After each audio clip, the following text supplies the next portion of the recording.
पूरे इजराइल में इस वक्त टेरर अलर्ट जारी है। जलते गजा की तस्वीरों के बीच इजराइल में धमाकों की खबर ने अमेरिका को चौंका दिया। कहा तो यह तक जा रहा है कि इजराइल में हमास के 27 एजेंट घुस आए हैं।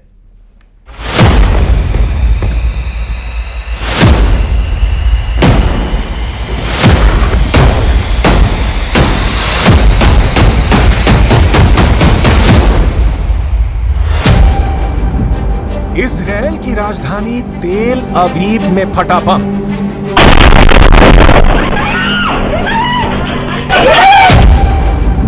टारगेट पर थे इजराइल के प्रधानमंत्री बेंजामिन नेतन्याहू।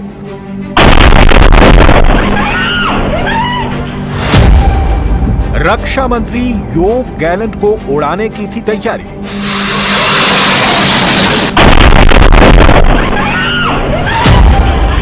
बम किसके लिए था?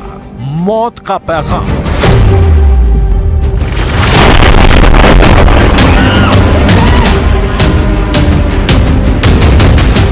जिनके घर शीशे के बने होते हैं वो दूसरों के घर पर पत्थर नहीं मारते। इजराइल की राजधानी तेल अवीव में फटे बम की कहानी नेतन्याहू को यही लाउड एंड क्लियर मैसेज दे रही है। עוד לא יודעים, תכף אנחנו כרגע בודקים את הדברים, ונכון לעכשיו אני יכול לומר שזה יכול להיות פח"ע וגם יכול להיות פלילי. כיוון הפח"ע מאוד רציני. तेल अवीव में बम टारगेट पर पहुंचने से पहले ही फट गया, जिसमें उसी शख्स की मौत हो गई जो बम को ले जा रहा था। सवाल यह है कि यह बम किसकी जान लेने के लिए ले जाया जा रहा था? बम का टारगेट कौन था? क्या ये बम हमास प्लांट करने की कोशिश में था या इजराइल के भीतर ही बैठा कोई दुश्मन बम प्लांट करने की फिराक में था? इसकी डिटेल अभी तक तेल अवीव की पुलिस जुटाने में जुटी है। लेकिन यह बहुत गौर करने वाली बात है कि यह पहली बार नहीं हुआ है जब तेल अवीव में इस तरह की कोई घटना हुई है। गाजा में खून खराबे के बीच ऐसा कई बार हुआ जब तेल अवीव भी दहला, कभी लेबनान के हिजबुल्लाह के रॉकेट से, कभी चाकूबाजी से, कि कभी मिसाइल अटैक के पहले के सारन से। इजराइल वॉर मोड में है, लेकिन खुद इजराइल के खिलाफ हमले नहीं रुक रहे। इस बीच इजराइल ने गाजा में ताजा हमले किए हैं। इन हमलों में 29 फिलिस्तीनियों की मौत हो गई है। गाजा पर ताजा अटैक उस वक्त हुआ है जब अमेरिका के विदेश मंत्री एंटनी ब्लिंकन इजराइल में थे। शांति प्रस्ताव पर बातचीत के लिए इजराइल बातचीत के लिए कितना तत्पर है, कितना उत्सुक है, गाजा पर हुए हमले उसकी बानगी है। गाजा के स्वास्थ्य अधिकारियों के मुताबिक सेंट्रल सिटी दीर अल बला में एक घर पर इजरायली हवाई हमले में बच्चे और उनकी मां की मौत हो गई। मरने वालों में एक ही परिवार के 8 लोग शामिल हैं। हमले में एक महिला और उसके 6 बच्चों की मौत हुई है। इजरायली सेना ने कहा कि उसने दक्षिण शहर खान यूनिस से इजराइल पर हमला करने के लिए इस्तेमाल किए गए रॉकेट लॉन्चरों को नष्ट कर दिया, जो हाल के हफ्तों में तीव्र लड़ाई की जगह थी। गाजा में युद्ध और शांति साथ साथ। गाजा जल रहा है, अभी से नहीं, पिछले साल अक्टूबर से नेतन्याहू जला रहे हैं शांति प्रस्तावों, बैठकों और युद्ध विरामों की कोशिशों के बीच। अमेरिका के विदेश मंत्री एंटनी ब्लिंकन युद्ध छेड़ने के बाद 10वीं बार इजराइल पहुंचे शांति प्रस्ताव में जान फूंकने के लिए। इससे पहले ब्रिटेन के विदेश मंत्री और फ्रांस के विदेश मंत्री भी तेल अवीव में थे। मकसद वही इजराइल और हमास के बीच शांति स्थापित हो सके। एंटनी ब्लिंकन ने क्या कहा, सुन, उसके बाद दिखाएंगे शांति समझौतों की कोशिशों के बीच। मिडिल ईस्ट के दरवाजे पर जंग की Dastak.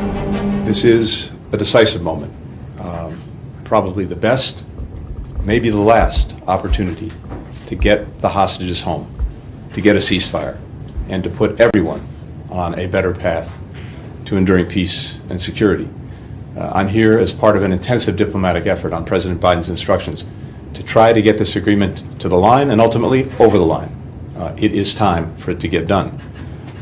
It's also time to make sure that no one takes any steps that could derail this process. And so we're working to make sure that there is no escalation, that there are no provocations.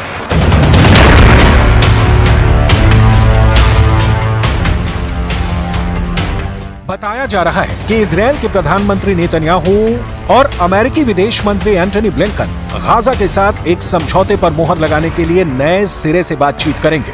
Israel के बाद Blinken मंगलवार को मिस्र के Cairo की यात्रा करने वाले हैं, जहां आने वाले दिनों में युद्ध विराम वार्ता फिर से शुरू होगी।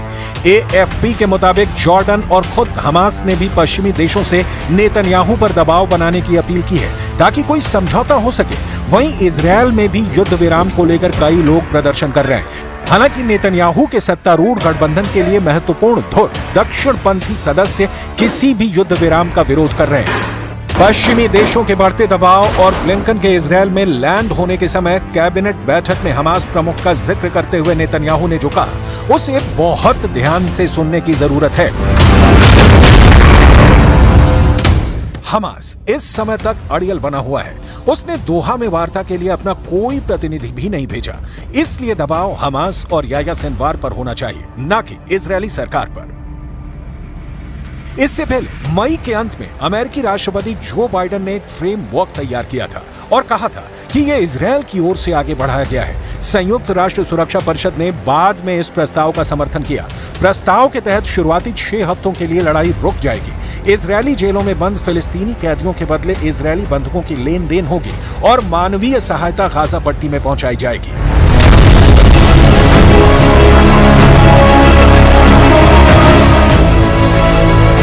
अमेरिका, कतर और मिस्र के मध्यस्थों ने भी प्रगति की सूचना दी है और अमेरिका का भी मानना है कि समझौता होने के करीब है। हालांकि बाइडेन के ये कहने के बाद कि हम पहले से कहीं ज्यादा समझौते के करीब हैं, हमास के राजनीतिक ब्यूरो के सदस्य सामी अबू जोहरी ने इस तरह की आशावादी बातचीत को भ्रम कहकर खारिज कर दिया है। मतलब घुमा फिराकर बात वहीं पहुंचती दिख रही है कि हमास और इजरायल के बीच युद्ध विराम की घोषणा कब होगी।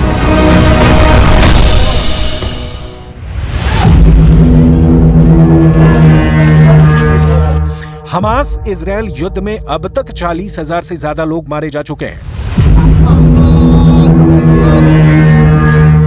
गाजा में पोलियो फैलने की आशंका गहरा गई है। विस्थापित फिलिस्तीनियों के लिए कोई जगह नहीं बची है। कुछ लोग सड़क पर सो रहे हैं। पीने का पानी भी दुर्लभ हो चला है।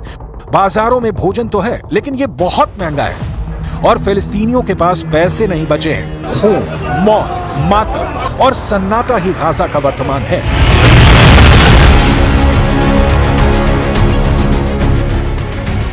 बाईस नवंबर 2023 को हमास और इजरायल के बीच 4 दिनों का संघर्ष विराम हुआ था। इस दौरान करीब 50 इजरायली बंधक और 150 फिलिस्तीनी कैदियों की रिहाई हुई थी। इसके बाद से सीज फायर डील पर सहमति की कोशिश की जा रही है, लेकिन अब तक कोई सकारात्मक परिणाम सामने नहीं आया है। इजरायली डिफेंस फोर्स दम भर फिलिस्तीनियों को मौत के घाट उतार रही है।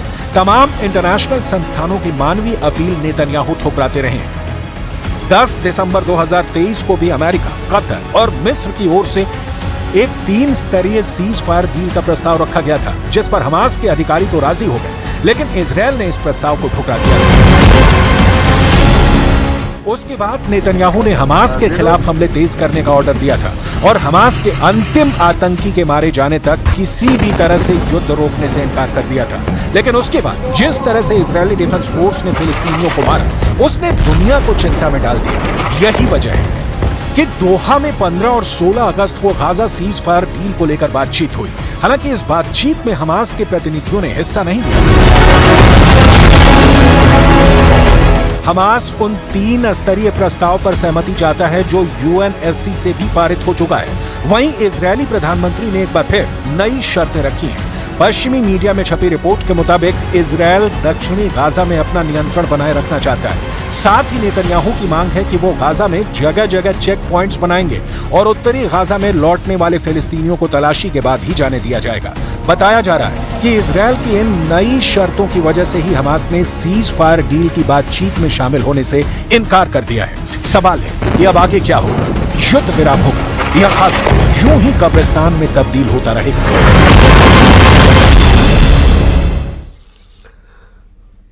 और ऐसा लगता है कि दुनिया पर तीसरे खाड़ी युद्ध का खतरा मंडराने लगा है। ऐसा इसलिए क्योंकि अमेरिका ने अपना 30% वॉरशिप इस वक्त पश्चिम एशिया के आसपास तैनात कर दिया है। ये ऐसे बैटल ग्रुप हैं जिनके पास परमाणु हथियार तक हैं।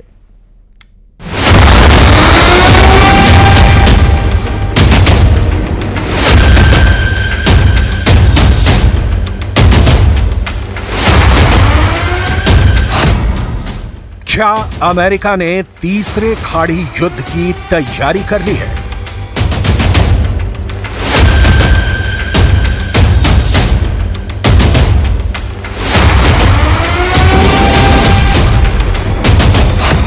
अमेरिका ने अपनी 30% नौसेना इजरायल को बचाने के लिए उतार दी है, या अमेरिका ने अपनी 1/3 नेवी ईरान को मिटाने के लिए तैनात कर दी है। यूएस के रेडार पर सिर्फ ईरान नहीं, लेबनान भी है, सीरिया भी है, यमन भी है और गाजा भी।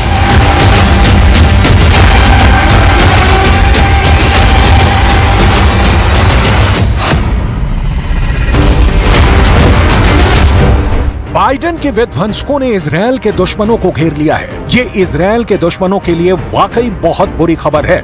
30% नौसेना तैनात करने का मतलब है कि दुनिया के 3 समंदरों पर इस वक्त बाइडेन का कब्जा हो चुका है। यूएस नेवी के इस डिप्लॉयमेंट से इजरायल के दुश्मनों के पसीने छूट गए हैं। कहां तो ईरान इजरायल पर हमले की धमकी दे रहा था और कहां अब खुद की सुरक्षा करनी तक मुश्किल हो गई है। सिर्फ ईरान ही नहीं, इस तैनाती से लेबनान भी सहमा हुआ है, यमन भी घबरा गया है और गाजा तो इजरायल की लिस्ट में सबसे ऊपर है।